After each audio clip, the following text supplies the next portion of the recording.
വടകരയിലെ LDF സ്ഥാനാർത്ഥി KK ശൈലജയ്ക്കെതിരെ UDFന്റെ ആസൂത്രിത വ്യാജ പ്രചാരണമെന്ന് CPIM. ഷാഫി പറമ്പിലും VD സതീശനുമാണ് ഇതിന് നേതൃത്വം നൽകുന്നതെന്ന് CPIM സംസ്ഥാന സെക്രട്ടറി MV ഗോവിന്ദൻ കുറ്റപ്പെടുത്തി.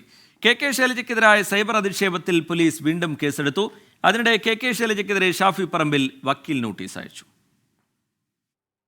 തനിക്കെതിരെ വ്യാജ വീഡിയോ പ്രചരിപ്പിച്ചുവെന്ന് പറഞ്ഞിട്ടില്ലെന്നായിരുന്നു വടകരയിലെ LDF സ്ഥാനാർത്ഥി KK ശൈലജയുടെ കഴിഞ്ഞ ദിവസത്തെ പ്രതികരണം. എന്നാൽ വ്യാജ വീഡിയോ ആരോപണത്തിൽ ഉറച്ചു നിൽക്കുകയാണ് CPIM സംസ്ഥാന സെക്രട്ടറി MV ഗോവിന്ദൻ. ശൈലജയെ അപകീർത്തിപ്പെടുത്തുന്ന ക്ലിപ്പുകളും ചിത്രങ്ങളും പ്രചരിപ്പിച്ചു. പിന്നിൽ വടകരയിലെ UDF സ്ഥാനാർത്ഥി ഉൾപ്പെടുന്ന കോൺഗ്രസ് നേതാക്കളെന്നും ആരോപണം. യൂത്ത് നേതാക്കന്മാരെല്ലാം അവരുടെ പാരമ്പര്യം എന്താണെന്ന് ഇപ്പോൾ തെളിയിച്ചിട്ടുണ്ട്. അവരുടെ പ്രസിഡന്റ് തെരഞ്ഞെടുപ്പിൽ കള്ള ഐഡന്റിറ്റി കാർഡ് ഉണ്ടാക്കി, കള്ളത്തരത്തിൽ ഐഡന്റിറ്റി കാർഡ്, ആ കാർഡ് ഉണ്ടാക്കുന്ന വിദഗ്ധന്മാര് അവിടെ ഷാഫി പോകുമ്പോൾ അതിന്റെ ഒപ്പം തന്നെ പോയത് അവയും കൂടിയാണ്. KK ശൈലജയ്ക്കെതിരായ സൈബർ അധിക്ഷേപത്തിൽ പോലീസ് വീണ്ടും കേസെടുത്തു.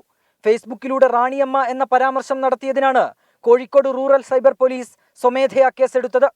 24 കോഴിക്കോട്. ലോകത്തെവിടെയായാലും ഏത് സമയത്തും 24 വാർത്തകളും ഓഗ്മെന്റഡ് റിയാലിറ്റി പാക്കേജുകളും എക്സ്പ്ലെയിനറുകളും വിശദമായി കാണാൻ ഞങ്ങളുടെ YouTube ചാനൽ നിങ്ങൾക്ക് സബ്സ്ക്രൈബ് ചെയ്യാം.